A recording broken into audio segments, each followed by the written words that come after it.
evening and welcome to yet another edition of Atlantic Television Press Roundtable here in the Garden City of Port Harcourt.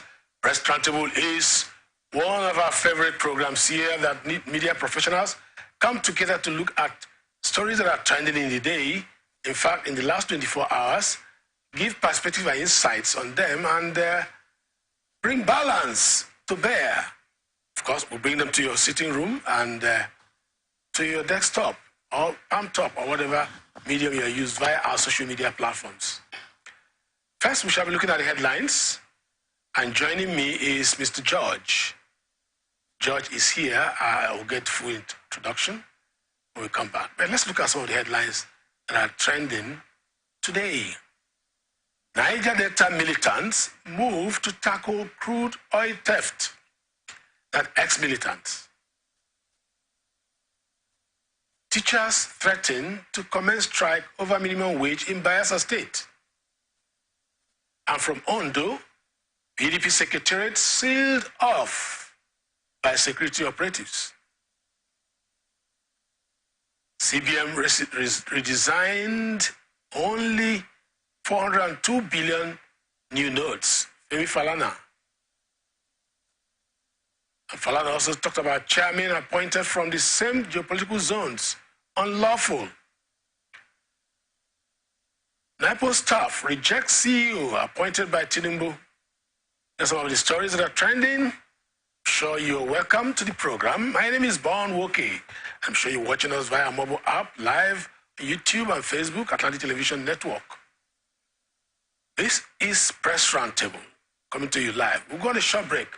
When we come back, we roll the same way we do on this program, Monday to Friday. Stay tuned, don't go away.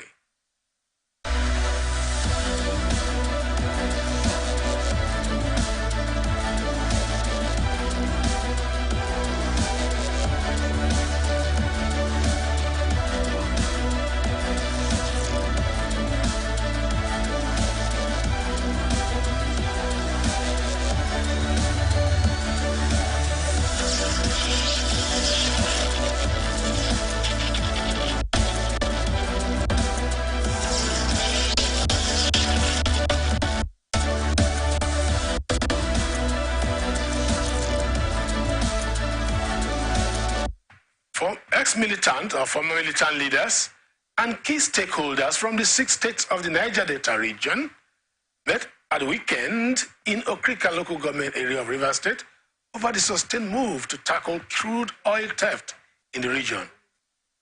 Reporters at the meeting confirmed that it was convened to discuss ways and strategies needed for overseeing the pipeline surveillance contract with the Nigerian National Petroleum Company Limited.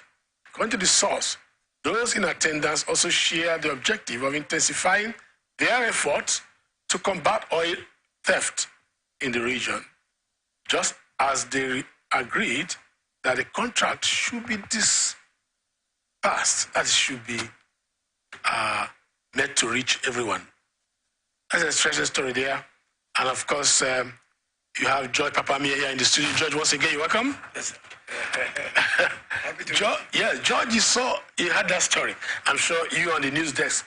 George is a broadcast journalist and he has been on the news desk this morning and you've seen all these stories. And what's your perspective on the meeting of ex-militants in Okrika, ex-agitators? That's the appropriate word for them. And they came to talk about oil surveillance contract and even talked about distributing the contract among the various stakeholders rather than concentrate so much of that amount with Tompolo. Go ahead. So yes, I think it's very clear. The purpose of the meeting is to discuss on protection of oil pipeline. Yeah. And before they talk about engaging them in this administration of President Bola Tinubu, I think their records should speak. Yeah. If in the past government of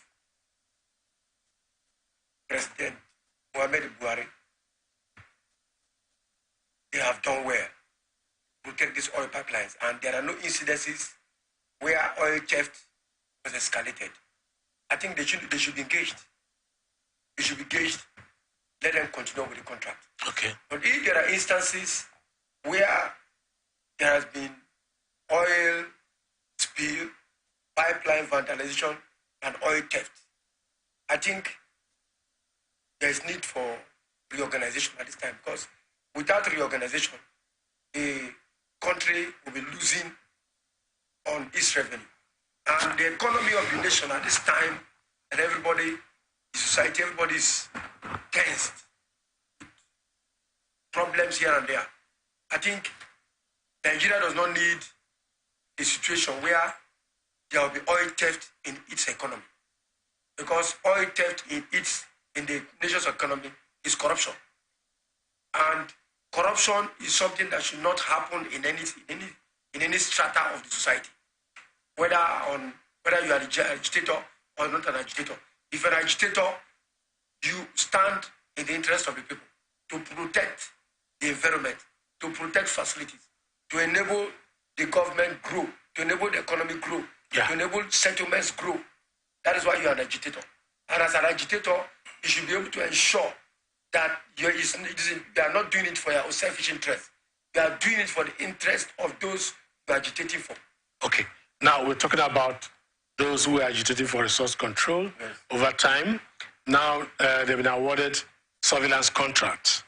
And it seems to be lopsided. Government seems to have put all the surveillance contract into one hand.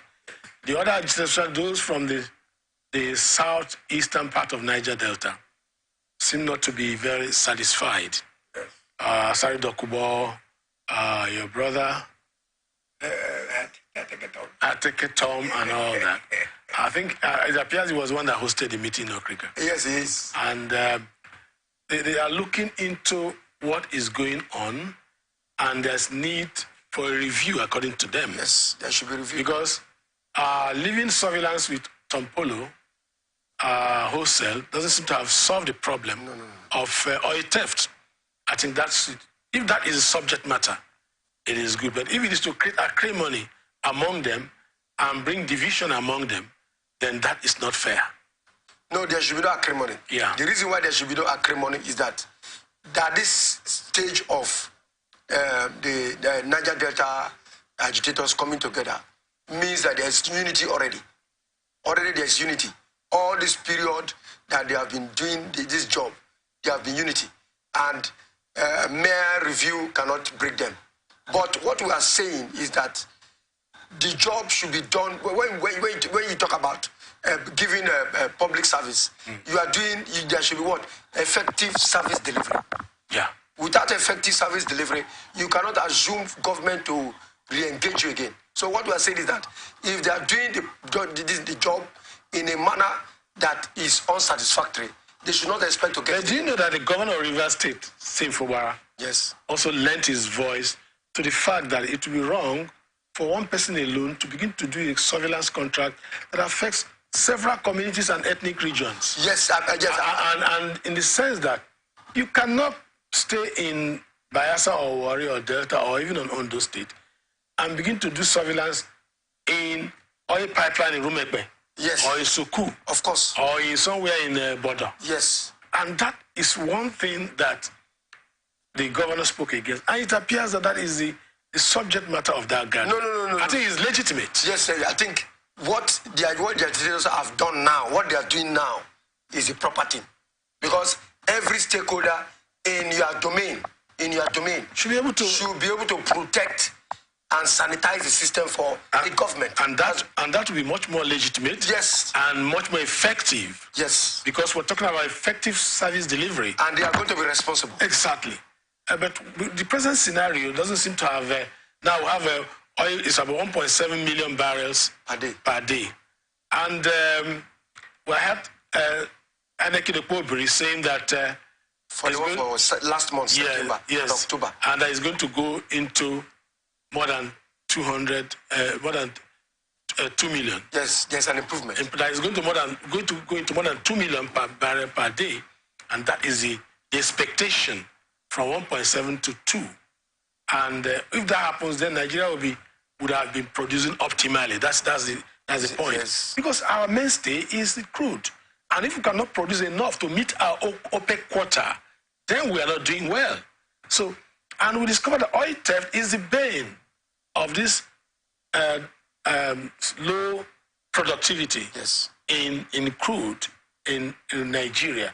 So I think that if the needful is done by spreading this surveillance to other stakeholders, to other communities, the oil theft will be reduced to a barest minimum. Of course. And the ambition of getting up to 2 and beyond 2 million barrels per day will be realized. Yes. That's the target. That is the target there. Yes. I think that they are right in their agitation. Yes, they are. Now, Bayelsa State teachers who are under the auspices of Nigerian Union of Teachers have threatened to commence indefinite strike in public primary and secondary schools over the 30,000 naira minimum wage and promotion arrears.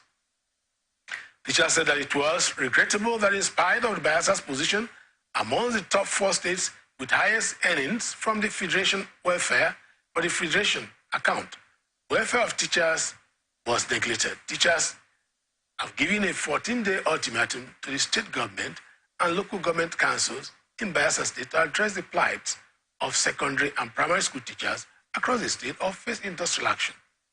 Nigerian Union of Teachers said teachers are confronted with untold hardship as a result of non-payment of promotion arrears of both primary and secondary school teachers in the state. Teachers wahala. I'm surprised that Bayelsa State is not paying the 30,000 naira minimum wage. And government and any what do you call them? The NUT. No, NJ. What do you call them? NLC. NLC. We're talking about increasing salary, and government is talking about increasing salary, and increasing salary and that of minimum wage. Yes. When the old one doesn't seem to have been implemented, and Bayelsa is talking about the old one.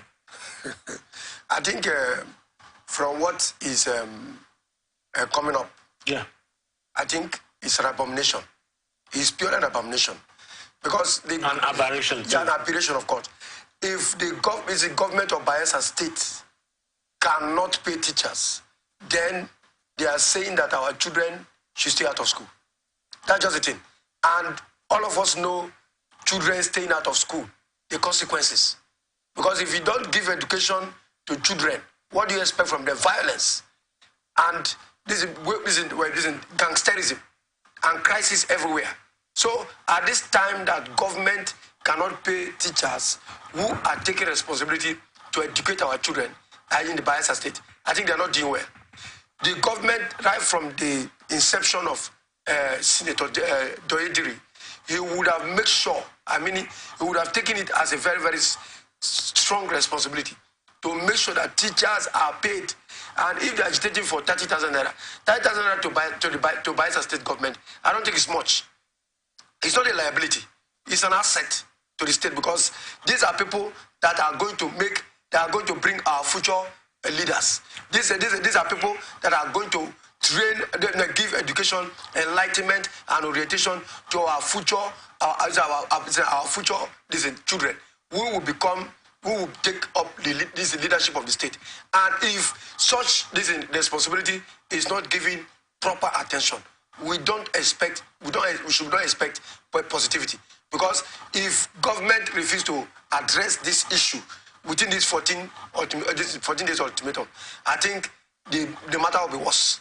Yeah. Because education is a priority anywhere. Exactly. It's a priority. There are two things that are very paramount in this story. One, you talked about the government of Diri, Diri, that has been touted as one of the best, and is doing well, and is coming for a second tenure. What is he coming to do again if he could not pay even ordinary teachers? He could not pay 30,000 naira minimum wage. He could be owing teachers' salary. So what is he coming to do? What is he forgetting Greek heaven? And then two, the teachers have raised an issue about the fact that Bayelsa State is one of the states that earns so much from FAC. Yes. Top 4. Top 4.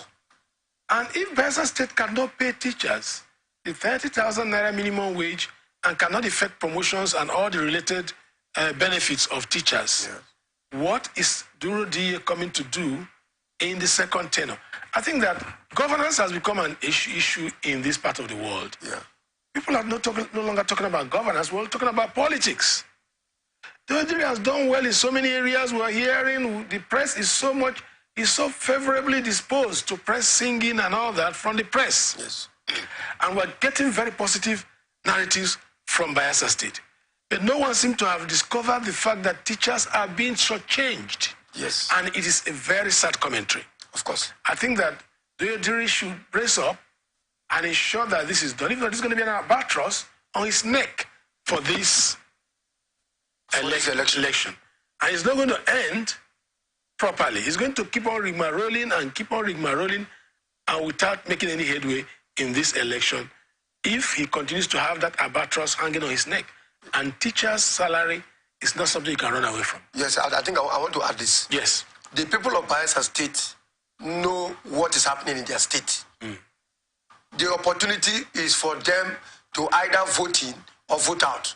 And if they refuse to do the right thing, if they vote in this man to come the second time, and a man that has not paid teachers for months, for months, they should not expect him in the second tenure to do miracle. Okay, and therefore, it is now on their neck to choose the right person. No, and if they refuse to do it, they are going to see the consequences. Well, you're saying your mind, but the narrative here should be that he should do the needful if he intends to come back. Yes, that's what I said. And he should sustain that tempo in his second tenure if he wins. Yes. Because, one thing about governance is that sometimes leaders commit very big blunders. And if they're able to turn away from their mistakes and turn a new leaf, take a new direction, then something good can come out of them. Of course. And what we expect of our leaders is positive change. Yes. Because change is the only permanent thing in nature. Sure. Let them do the needful. Let's take the last story for this segment. Security agencies in Akure, Ondo State, have sealed up the state secretariat of the People's Democratic Party. There was heavy presence of armed security personnel, which included the men of the State Police Command and their counterparts from the Directorate of State Security. The entrance of the secretariat on Monday morning, today, the vehicles were seen parked at the entrance of the secretariat. As a result of fear of possible harassment, members of staff of the party did not enter into the secretariat to resume work. It was gathered that the police alleged deployment in the place was not unconnected with a planned protest by the party youths over the absence of Governor Rotimi Akeredolu from the state.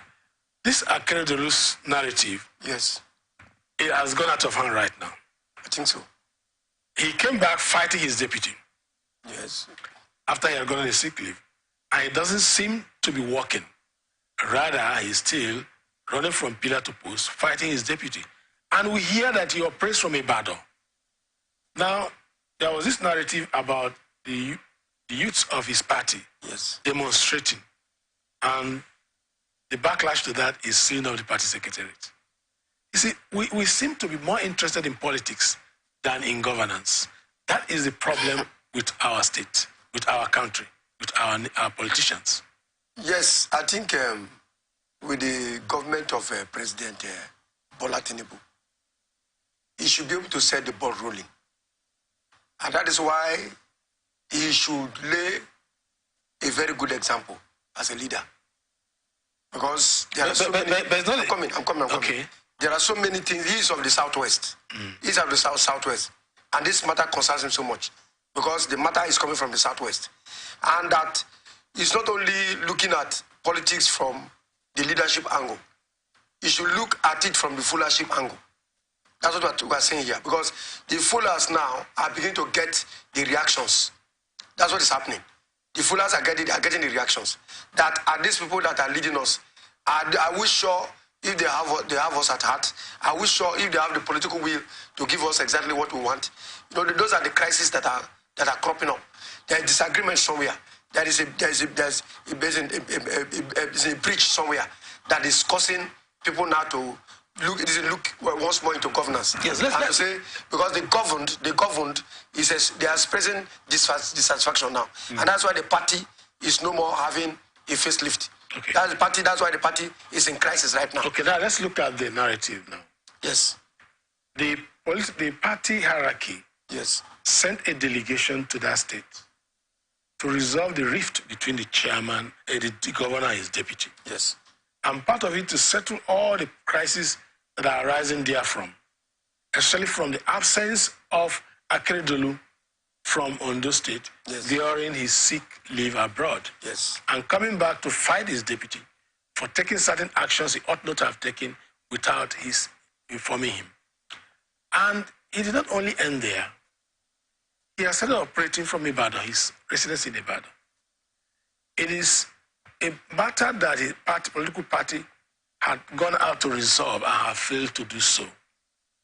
And it has led to a backlash by the youths of the party who are now protesting that he has to go back to the state capital and resume governance rather than chasing shadows and running from pillar to pole.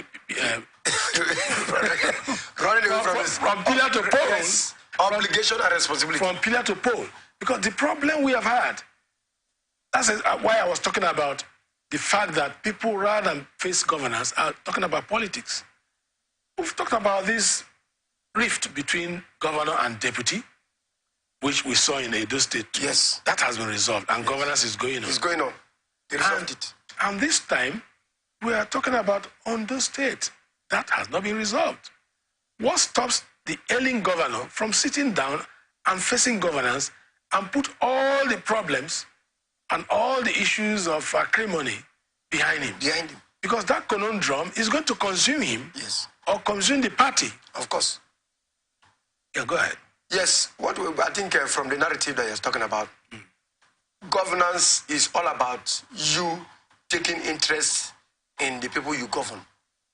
Now, from the narrative that we have had, Governor Akeredolu need to actually call the stakeholders together, because he cannot decide alone. The state has stakeholders that have been able to build a block. You should be able to bring these stakeholders together, and if his address what his deputy has done. Because the state is not his own. It's owned by everybody. The assembly is involved in the crisis. Yes. Impeachment motions are going on and all that. So you need to bring the stakeholders together. I think that they should stop. You're right. Yes. I like your drift there. Yes. Stakeholders should be brought together and resolve this matter. Yes. Because the initial intervention by the party hierarchy at the center didn't seem to have solved anything. The drift is getting worse and worse, and they are drifting into the precipice of political crisis. Well, that's the much we can take for this half hour. When we come back, we continue with more narratives and analysis. Don't go away.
Welcome back. It is still Atlantic Television Press Roundtable, coming to you live here in the Garden City. My name remains Bon Woke, and I have Joy Papami here in the studio, a veteran and a veteran broadcast journalist.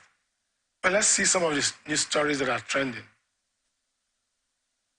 Human rights lawyer Femi Falana has disclosed that the Central Bank of Nigeria only printed 402 billion naira to replace the about 3 trillion old banknotes withdrawn from circulation during the currency redesign policy in the early part of this year. Falana said he relied on the provisions of Freedom of Information Act to obtain details about the amount of currency printed and management of the implementation process. Recall that the Central Bank of Nigeria had said it redesigned the higher denomination of the banknotes to check counterfeit and vote buying during the 2023 general election. The situation put the country in its currency strain before and during elections. Falana said during the currency scarcity period, when some people collapsed and others died while on queues to get cash at various banks, with some banks attacked and burnt by frustrated bank customers, Central Bank of Nigeria failed to show sympathy with Nigerians. I think the matter is very clear. The matter is just very clear. The entire process seems to have failed. Yes. Out of 3 trillion, you pretend 402 billion. So there was no ample plan to actually replace the old notes. The old notes. It was just crisis reading process and policy. And the old notes were spared by December, by what they told us. So from what we are now, by the rule of the Supreme Court. Yes. So where we are now, what is the way forward? Yes, I think what even the President Bola Tinubu's government did was not the right thing. Because as it came in, these are the things that they are meant to check. These are the faults that they are made. And to make sure that wherever there have been faults in the CBN system and the printing of these notes and the putting the currency in accuracy would have been their target. But they failed in all this and decided to take on Emefiele to investigate him. So I don't know exactly what they are investigating that man on. If Falana should be the one that has identified that the notes should be the circulation of the notes. No, I think there's a little contradiction in what you're saying. Now, Emefiele failed in that process. Yes, he failed. And so many issues relating to his performance as central bank governor. And he was removed because what he did was a disaster. Noted. That policy was a disaster and many people died. Some banks were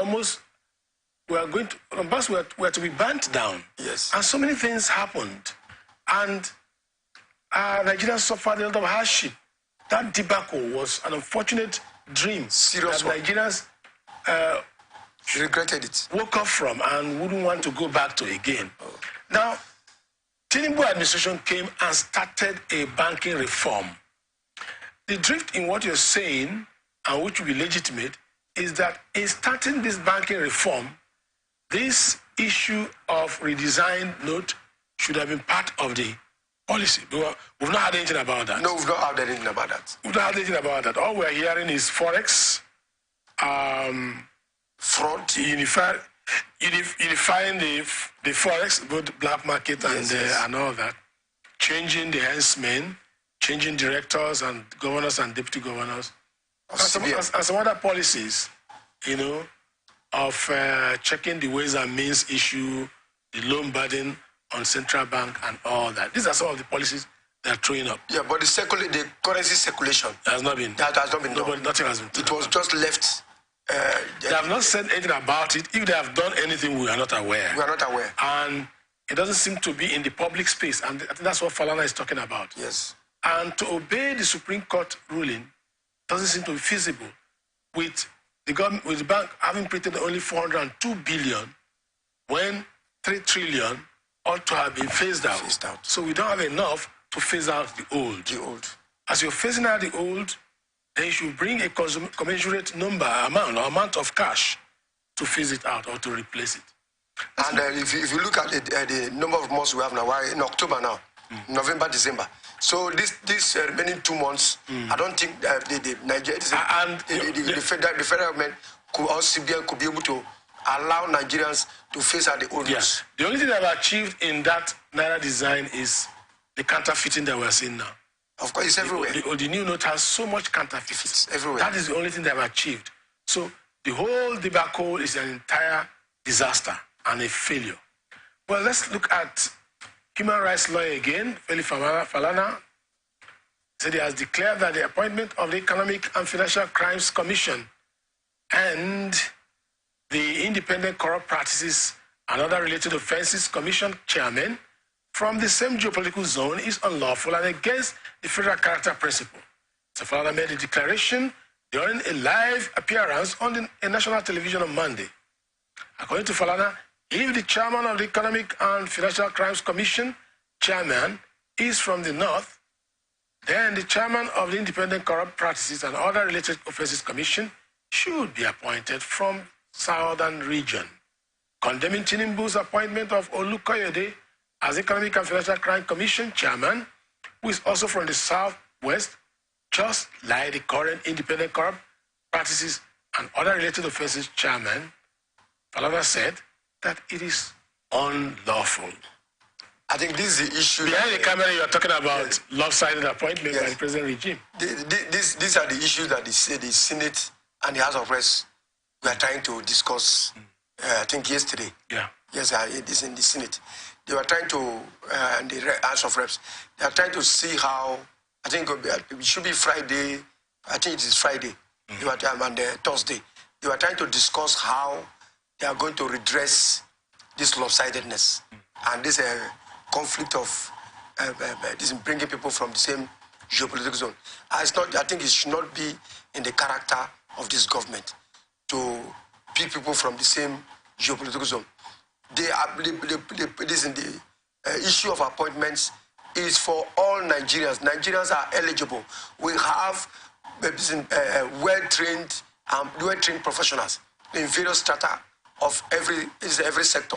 So they should not segment the issue of appointment to only one geopolitical zone. It should spread to all over the various geopolitical zones so that it can benefit Nigerians. And that if anybody is taking up any public office of this matter, we should be able to see where they are coming to perform. We should be able to see where they are coming to perform and not to compromise, because where there is compromise in any issues of financial fraud, I think the system will collapse. Okay. So we don't want that kind of a thing. Now, that's why Falana is insisting that it must go to another geopolitical zone. Now, the thing is a constitutional issue. Yes. Because you have the federal character principle. Yes. That's why there's a federal character commission. So that every appointment was spread out to different zones, to different local governments, to different states of the federation, to north and south. So there are some appointments that don't seem to recognize this political spread, this federal character spread that is entrenched in the Constitution of Nigeria. Yes. Let's look at this story. Workers of Nigerian Postal Service have shut down their head office in Abuja, protesting the appointment of Tola Odeyemi as Chief Executive Officer and Postmaster General. Presidential spokesman Ajuru Ngelale announced last week that President Bola Tinubu changed the leadership of the communication agencies, including Nigerian Postal Services. However, moments after the news of Odeyemi's appointment broke, there were reports that Adeyemi Adepoju, the sacked Postmaster General, had been reinstated. Earlier in a statement by the Nigerian Postal Service on Friday, Adepoju alleged that President Bola Tinubu reappointed him as Postmaster General of the Federation and Chief Executive Officer of the Nigerian Postal Service. On Monday, the protesting workers denied entry to the newly appointed Nigerian Postal Service Chief Executive Officer, saying her appointment was against their wish. Well, whose wish should it be? It should be wish of Nigerians. Yes, the wish of Nigerians. Not just their wish. Yes, not their wish. Okay, but the point is that we're talking about the fact that we've had an appointment that is conflicting. The president is making an appointment. The workers are insisting on their... So what is happening? However, this issue of confusion in the system. Yes, I think government, this is a purely a government issue. It's not a workers' issue. Whatever that is presented to the NIPOS workers, we know they will show their grievances. But at this stage of them going to seal up or shut down the activities of their organization is not accepted. It's not accepted because they should know that they are public servants, and as public servants, they are there to exhibit. Discipline and not to show indiscipline. If they are not satisfied with the appointment of government, they could still channel their grievances to the appropriate quarters. But do they have a choice? They don't have a choice. Does an organization of government have a choice to choose who should govern them or who should be hem of affairs no. of their organization? They don't have. However, if they have a legitimate cause of action, yes, a legitimate claim with respect to why they do not like the change in the leadership of the organization, do they have that right? Of course. Now, if we're talking about leadership, they have the right because they are followers, and as they are followers to the leadership, maybe they have suspected one or two issues. That's what I'm saying. They need to forward such petitions to the appropriate quarters for them to look into it. The National Assembly is there, the House of Reps is there, the Senate is there. They will look at it and then advise the president. But in the case of them coming out and showing indiscipline, this is purely an indiscipline. It's not a discipline matter because in the first place, they have disgraced their president. That's what it means.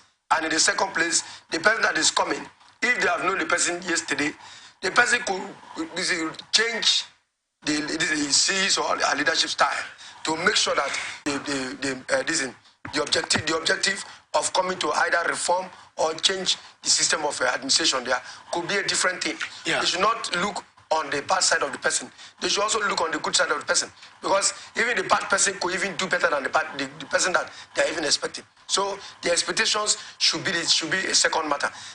What they need to do at this time is to embrace whomever government has sent to them, and if there are ways that they can express to the person what they need as staff of government, I think that should be a better thing. But to come out openly to disgrace whomever is sent to them is an aberration. The high point of what you're saying is channeling their grievance in the right place. The National Assembly is there. Yes. You can write a petition to the National Assembly. The National Assembly can wade into what is going on and possibly invite whoever. I think that something is wrong somewhere.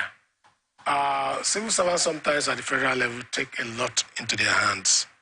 I recall what happened to the Minister of Works. Yes. When he locked out civil servants at the gate for coming very late. And there was this Labour leader who brazenly was talking in front of the camera on national television, asking the minister to apologize to them. It's possible. You know, that kind of, I think that there's a level of effrontery and some kind of indiscipline in service. Nigerians do not know when to ask for their right and when to actually sit back and reflect and actually work. Yes. This was a group of workers that came late. The minister was already there before them. Some of their directors were already there. And they came late, and the man locked them out and wanted to find out why they should come late and was addressing them. Yes. But the minister was even humble enough to apologize to them.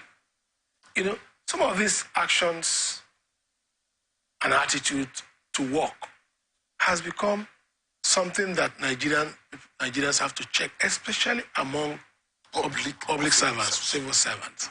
And that is what I think that this should be what you have just narrated.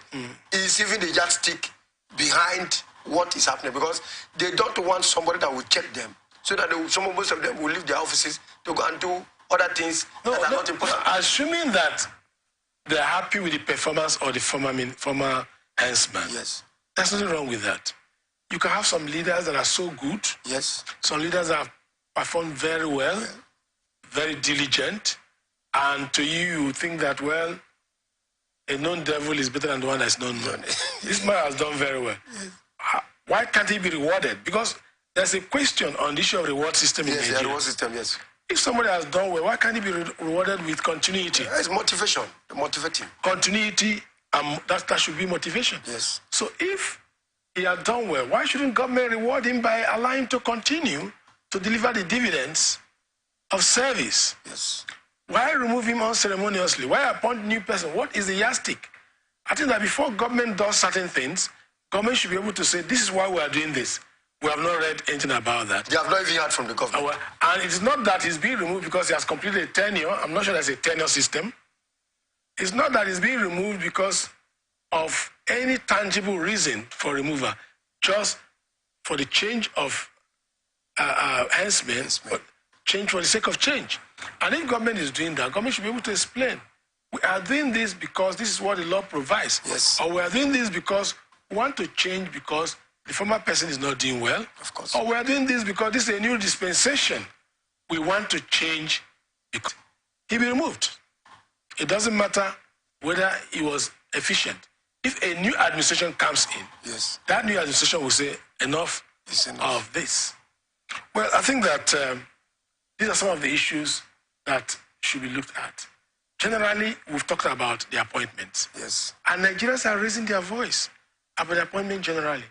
From the issue of ministers to the issue of bringing people from the same zone. So what's your general remark on that? 2 minutes. Yes, I think Nigeria should learn to understand what this government has come to offer them.